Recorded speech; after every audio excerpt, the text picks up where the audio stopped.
Leo Ayosonic tunaachia EP na ngoma 3. Na hizi ngoma 3 tumezifanya katika vipindi tofauti tofauti, na imani ngoma hizi utazipenda, na tutaweza kuchambulia ngoma moja moja kwa haraka zaidi. Huu wimbo unaitwa Mapenzi Hayachagui bwana. Huu wimbo nimeufanya kabla ya ndugu zangu, na ratiba ilikuwa kwa niachie huu wimbo afu baadaye niachie ngoma ya ndugu zangu, ila kulingana na ushauri na team tulivyokaa tukawa tumejadili tukaona kwamba tuachie ndugu zangu kabla ya hii, lakini mwanzo tulikuwa tumepanga kuachia hii ngoma kabla ya ndugu zangu, baadaye tukaona tuachie ndugu zangu. Baada ya hapo hii namba 2 inaitwa Kasongo. Kasongo hii tuliandaa timu yote, na hii ndio siku ambayo tulirekodi Kasongo.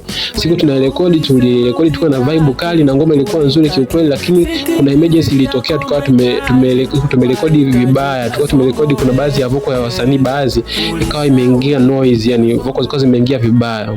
Ipo pia kwenye EP yetu. Alafu kuna hii ngoma pia inaitwa Asante. Hii Asante ni ngoma ambayo nimefanya muda kitambo kidogo, hata ukiona hizo clip zake kile kipindi fulani ni nyuma kidogo nilifanya muda sana, lakini ni ngoma ambayo nilikuwa naipenda kwa kweli na niliiweka ndani, nilitunza tu.